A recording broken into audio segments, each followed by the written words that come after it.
நீங்கள் பார்த்துக் கொண்டிருப்பது உங்கள் விஜய்.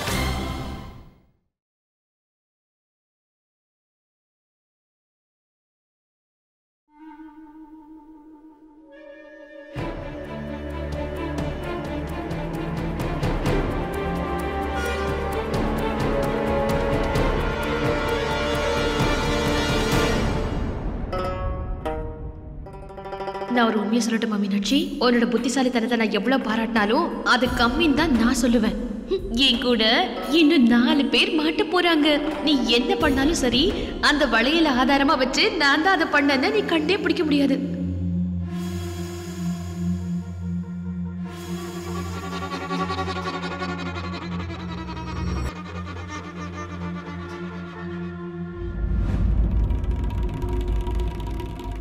ஒரு விஷயம் மட்டும் உறுதியா தெரிஞ்சு போயிடுச்சு. இவங்க 3 பேர்ல யாரோ ஒருத்தங்க தான் நேத்து ராத்திரி யாருக்கும் தெரியாம கடைக்குள்ள போயிருக்கணும். இல்லைன்னா எனக்கு தெரிஞ்சு 3 பேரும் கூட போயிருக்கலாம். எனக்கு எதுவுமே புரிய மாட்டேங்குது. இதுக்கு மேல என்ன நடந்தாலும் சரி, இந்த வேலையை பண்ணவங்கள நீ தான் கண்டுபிடிக்கணும். இந்த வேலையை செஞ்சவங்கள நான் சும்மா விட மாட்டேன். அவங்க யாருன்னு மட்டும் தெரிஞ்சது அப்புறம் இருக்கு அவங்களுக்கு. கடவுளை வந்தாலும் அவங்களை காப்பாற்ற முடியாது. இந்த சரோஜா யாருன்னு அவங்களுக்கு புரிய வைப்பேன்.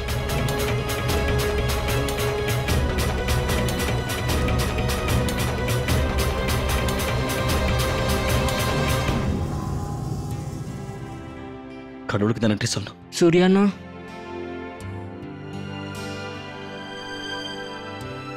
சோட்டு வா. சோட்டு குல்ஃபி சாப்பிடலாம் வா. இல்லைண்ணா, அதெல்லாம் வேணாம். சாப்பிடணும்னு தோணல. சாப்பிடணும்னு தோணுதா இல்லை சும்மா வேண்டான்னு சொல்றியா? நீ பாரு சோட்டு, வியாபாரம்னு வந்துட்டாலே லாபம் நஷ்டம்லாம் சகஜமான விஷயம். சின்ன சின்ன விஷயத்தெல்லாம் மண்டையில போட்டு ஏற்றிக்கிட்டா அப்புறம் என்ன ஆகுறது? ஐயோ, அதுக்கு இல்லைண்ணா. எப்பவும் நீங்க தானே நான் சொல்லுவீங்க, நல்ல மனசு ஆளுங்களுக்கு எப்பவும் நல்லது தான் நடக்கும்னு. எல்லாரை விட நீங்க ரொம்ப நல்லவராச்சே. எப்பவும் யாருக்கும் நீங்க எந்த கெடுதலும் பண்ணதில்லை. எல்லாருக்கும் நல்லது செய்வீங்க. அப்படி இருக்கும்போது கடவுள் ஏன் உங்களுக்கு இந்த தண்டனை கொடுத்துருக்காருண்ணா? சோட்டு, கடவுள் எந்த முடிவு எடுத்தாலும் சரி, அதில் நம்ம குறை கண்டுபிடிக்கவே கூடாது. அது எப்படி இருந்தாலும் நிச்சயமா அந்த கடவுள் நம்மளை கைவிடவே மாட்டாரு. என்னை பொறுத்த வரைக்கும் கடவுளோட முடிவில் கண்டிப்பா ஒரு லாபம் இருக்கும். ஆனா சூர்யாண்ணா, இந்த நஷ்டத்துல நமக்கு என்ன லாபம் இருக்க போகுது? நீங்க பாரு சோட்டு, அதை பத்தியெல்லாம் எனக்கு தெரியாது. ஆனா கடவுள் மேல முழு நம்பிக்கை இருக்க. என் வாழ்க்கையில் அந்த கடவுள் என்ன பண்ணாலும் சரி, அது என் நல்லதுக்கு தான். என்ன சரி வா கிளம்பலாம். போற வழியில் அதை சாப்பிட்டு போயிடலாம். எல்லாம் ரெடியா இருக்குல்ல? அண்ணா, பொருளை பின்னாடி கொண்டு வந்துருங்க. வாங்க சோட்டு, சீக்கிரம் வா. வண்டியில டயர் வேற பஞ்சர் இருக்கு, அது வேற சரி பண்ணணும்.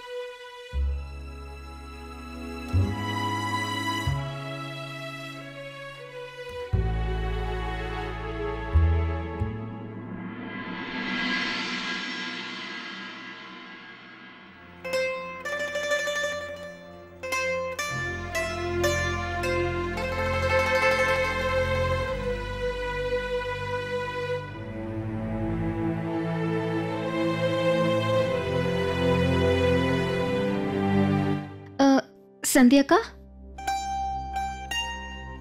இருங்க, இந்த வேலையை நான் செய்யறேன். இல்ல பரவாயில்ல பிரீத்தி, நானே இதெல்லாத்தையும் பாத்துக்கிறேன்.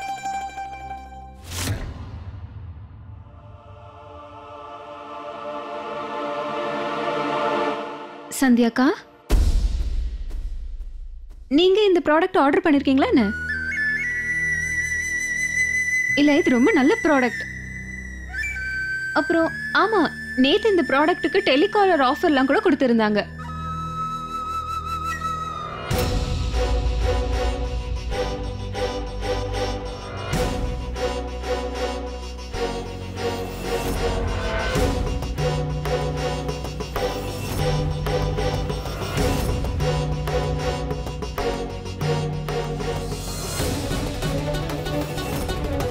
சவிதா அந்த ப்ராடக்ட் ஃபோன்ல ஆர்டர் பண்ணிருக்காளா?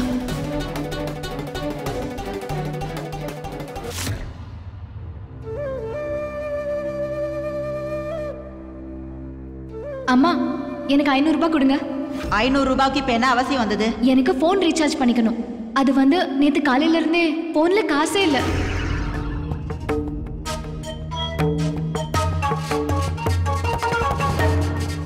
சவிதாவோட மொபைல்ல வேற பேலன்ஸ் இல்ல. வீட்டு போனும் டெட்ல இருக்கு. அப்ப சவிதா எங்க போய் ஃபோன் பண்ணிருப்பா?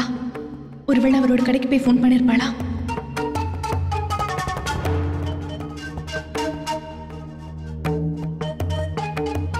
சந்தியாக்கா என்னாச்சு? அது வந்து ஒண்ணும் இல்லை. நான் போய் இதை வச்சுட்டு வரேன். சரி. ஐயோ, அப்பளத்தை வேற காய வைக்கணுமே. இந்த பெரியவங்க இருக்காங்கல்ல, எப்ப பார்த்தாலும் பழமொழி பேசுறதுல எப்போ எந்த குறைச்சலும் வைக்க மாட்டாங்க. ஆனா இதுல வேதனைக்குரிய விஷயம் என்னன்னா, இந்த எல்லா பழமொழியும் அப்படியே எனக்கு மட்டும் பொருந்துற மாதிரியே இருக்கும். அத்தை எப்பவும் சொல்லுவாங்க, எல்லாத்துக்கும் ஆசைப்படாத, பொறுமையாருன்னு சொல்லுவாங்க. ஆனா அத கூட நான் தெரிஞ்சுக்கலையே.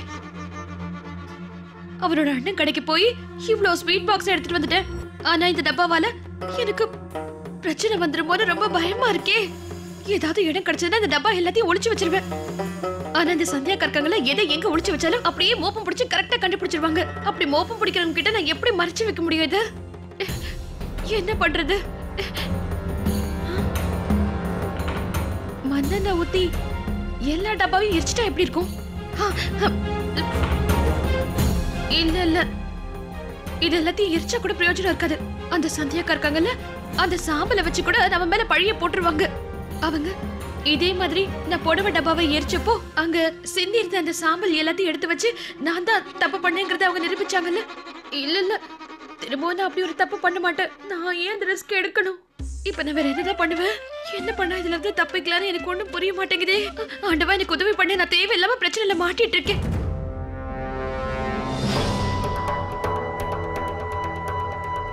அட கடவுளே, இதுதான் சரியான வழி. எனக்கு உங்க மேல நிறைய நம்பிக்கை இருக்கு கடவுளே. அதான் உங்களோட பேரு சொன்னதும் இந்த பிரச்சனையில இருந்து வெளியே வரதுக்கான தீர்வையும் கொடுத்துட்டீங்க. அடடா, இப்ப அவ அப்பளத்தை காய வைக்கிறதுக்காக போயிட்டு இருக்கான். அப்படின்னா இந்த டப்பாவை கொண்டு போய் நம்மளோட ரூம்ல வச்சுட்டேன்னா அவளுக்கு தான் கண்டிப்பா திட்டி விழும். அதை பார்த்து நாம நல்லா சந்தோஷப்படலாம்ல.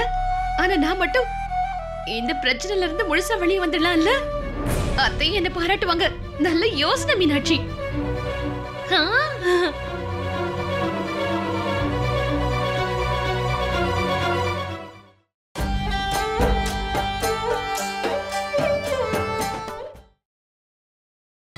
நீங்கள் பார்த்துக் கொண்டிருப்பது உங்கள் விஜய்.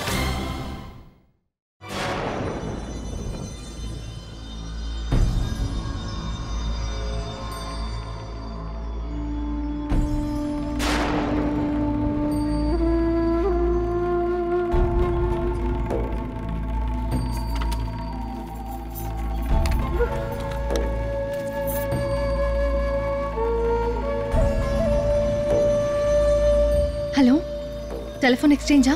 ஆமா, சொல்லுங்கம்மா. சார், ஒரு சின்ன என்கொயரிக்காக கால் பண்ணியிருக்கேன். இப்போ நான் நம்பர்லேருந்து கால் பண்ணியிருக்கேன்ல, இதுலேருந்து நேற்று நைட் 9:30க்கு அப்புறமா எங்கெல்லாம் கால் பண்ணப்பட்டிருக்கு? மேம், ஒரு 2 மினிட்ஸ் இருங்க, நான் இப்போவே பார்த்துட்டு உங்களுக்கு சொல்கிறேன். சரி. சொல்லுங்க. ஒரே ஒரு கால் மட்டும் பண்ணியிருக்காங்க. நைட் சரியா 11:30க்கு மேம். அது என்ன நம்பர்னு சொல்ல முடியுமா சார்? அந்த நம்பர் என்னன்னா மேம் 011-845-67. இது டெல்லி சேர்ந்த நம்பர் மேம். ரொம்ப தேங்க்ஸ் சார். ஒரு விஷயம் மட்டும் முடிவாயிடுச்சு. சவிதா ஃபோன் பண்றதுக்காக 11 மணிக்கு கடைக்கு வந்திருக்கா. அப்படின்னா ஷட்டரை ஒழுங்கா மூடாம விட்டது அவளை தான் இருக்கணும்.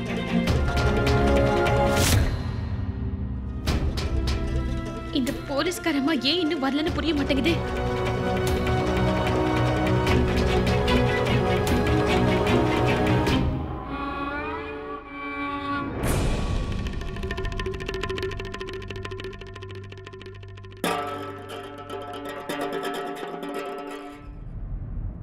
இந்த வேலையை சவிதா தான் பண்ணிருக்கான்னு அத்தை கிட்ட நான் எப்படி சொல்றது?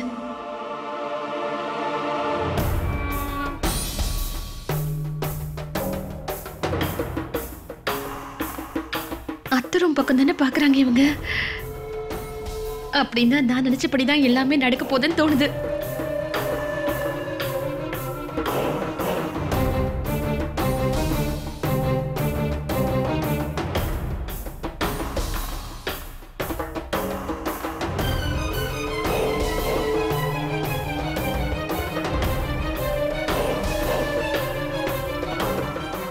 ஸ்வீட்டோட துண்டு இங்க எப்படி வந்திருக்கும்?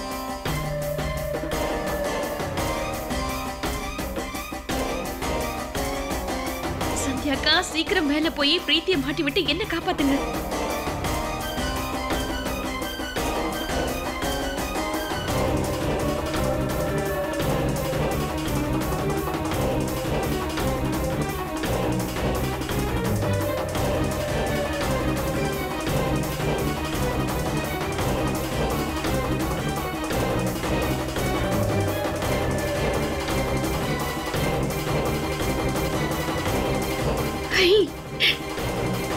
பாவம் அந்த பிரீத்தி வசமா மாட்டிக்கிட்டா.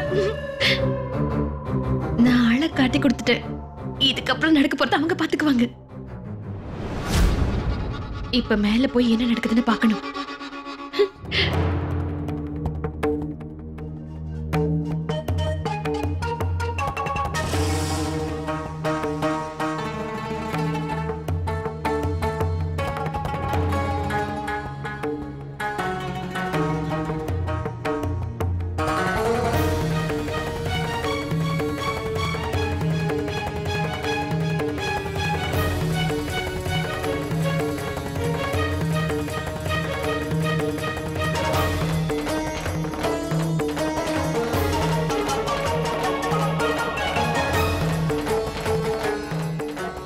ஸ்வீட்டோட துண்டால எதுக்கு பிரீத்தி ரூம் கிட்ட?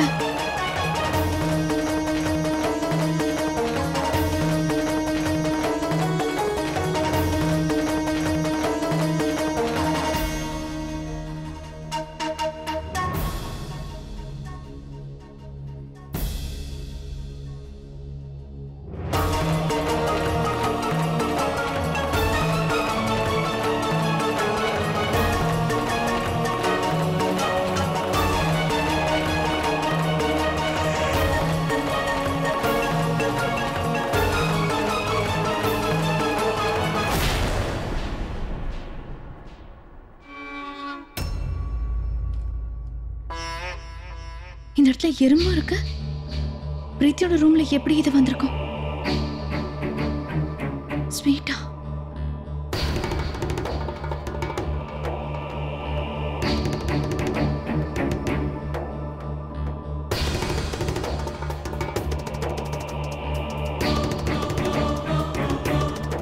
ஸ்வீட் பாக்ஸ் இங்க எப்படி வந்தது?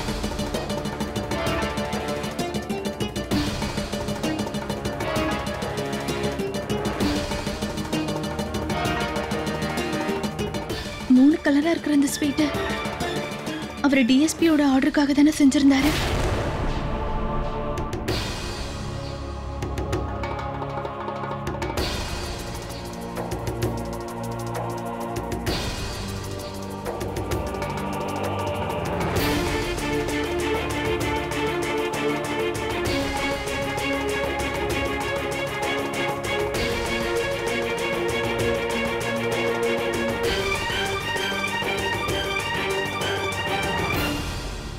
இதுல இனிப்பே இல்லையே.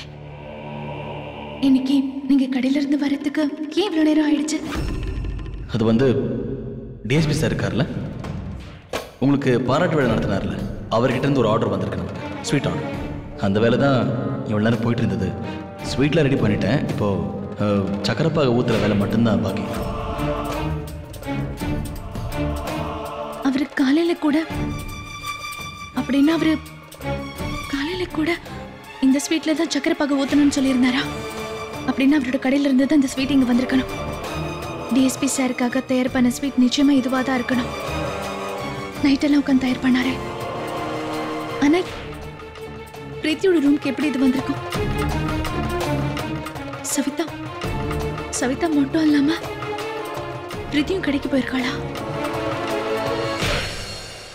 பிரீத்திக்கு எதுவுமே தெரியாது. ஆனா பாவம் அவ சந்தியாக்கா கிட்ட நல்லா மாட்டிக்கிட்டா. நான் தப்பிச்சிட்டேன். ஆனா ஒண்ணு மீனாட்சி, பிரசவத்துக்கு முன்னாடி நீ பாதாம் பருப்பு சாப்பிட்டதுனால உன்னோட மூளை இப்போ 10 மடங்கு வேலை செய்யுது. போலீஸ்காரம்மா மாதிரியே ஆயிட்ட. சபாஷ். எதுவா இருந்தாலும் என் வேலை முடிஞ்சது.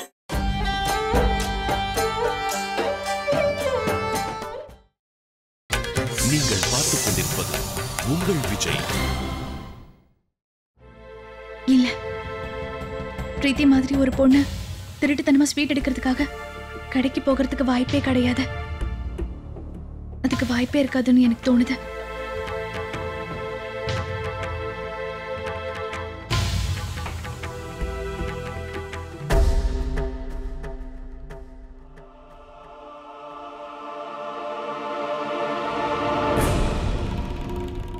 பவுடரா?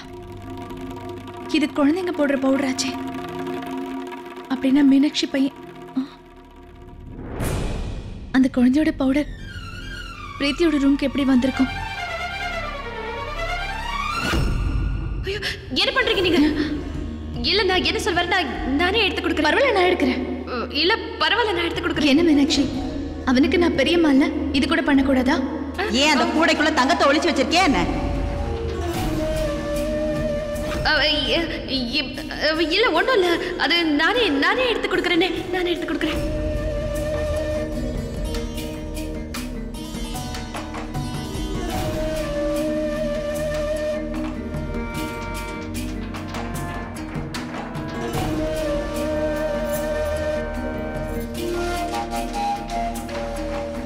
அப்படின்னு அதுக்கு என்ன அர்த்தம்? மீனாட்சி காலையில அந்த குழந்தையோட திங்ஸத்தோட போனப்போ இதனாலதான் அவ என்ன தடுத்திருக்கணும். ஏன்னா அந்த கூடையில தான் அவ இந்த ஸ்வீட் பாக்ஸ் எல்லாத்தையும் ஒளிச்சு வச்சிருந்திருக்கணும். அப்படின்னா மீனாட்சி அவரோட கடைக்கு கண்டிப்பா போயிருக்கா. இந்த ஸ்வீட்ஸ் எல்லாம் எடுக்கிறதுக்காக தான் போயிருக்கா. எங்க மாட்டி போமோங்கிற பயத்துல தான் பிரீத்தியோட ரூம்ல கொண்டு வந்து இதை வச்சிருக்கா.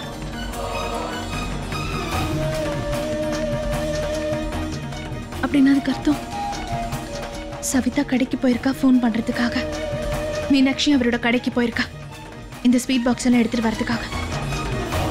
ஆனா இவங்க 2 பேருமே யாரும் அத்தை கிட்ட உண்மையை சொல்லல.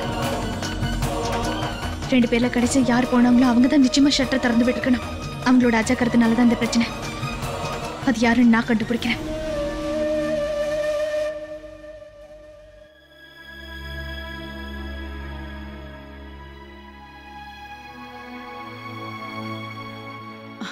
சூர்யா வந்துட்டான்.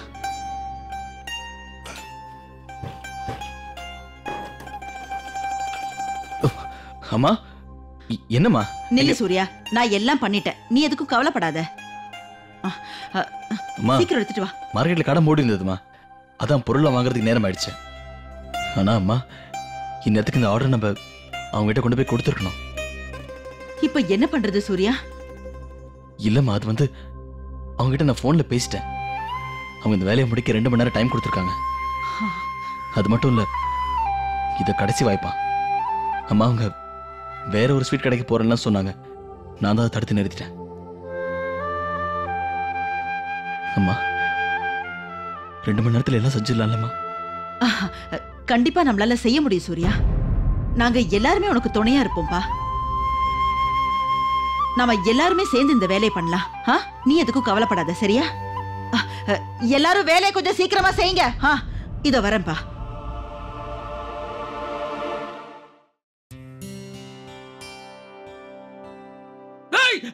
என்னம்மா, பாத்துமா, கொஞ்சம் பொறுமையா. பொறுமையா தானே பண்ற, தள்ளி உட்கார வேண்டியதானே? இல்லனா இதாலே ஒண்ணு போடு. சீக்கிரம் ஆகட்டும்.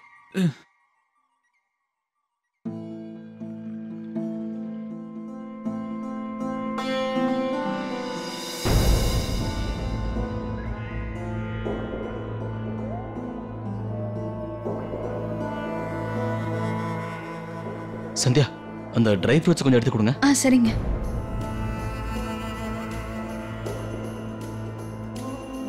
என் புள்ள சூர்யா எப்போ அவன் திறமையையும் குடும்பத்தையும் மட்டுமே நம்பி வாழ்ந்தவன் எனக்கு தெரியும்.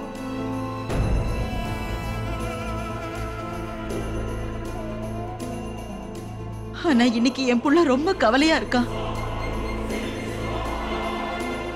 இது யாரோ ஒருத்தர் செஞ்ச தப்பால வந்தது தானே?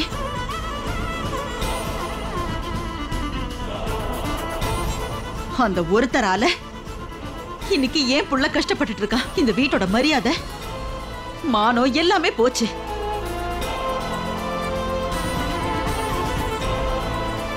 இருக்கட்டும், முதல்ல சூர்யா இந்த வேலையை முடிக்கட்டும். அதுக்கப்புறமா இந்த வேலையை பண்ணவங்க யாருன்னு நான் கண்டுபிடிக்கிறேன்.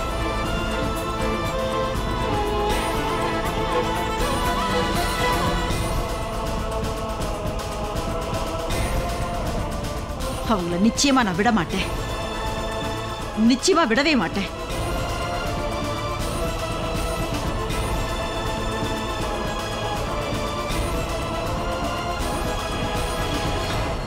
இந்த சந்தியாக்கா ஏன் இன்னும் பிரீத்தியோட பேரை சொல்லாம இருக்காங்க? இவ்வளவு தூரம் இதுல யோசிக்க என்ன இருக்கு? இவங்களோட மனசுல என்ன ஓடிட்டு இருக்குன்னு வேற தெரிய மாட்டேங்குதே. இவங்களோட மூளையை நம்பவே முடியாது. மீனாட்சி, சவிதா, இவங்க 2 பேர்ல யார் இதை பண்ணிருப்பாங்க? ஷட்டரை யார் ராஜா கருதியை திறந்து விட்டுருப்பாங்க?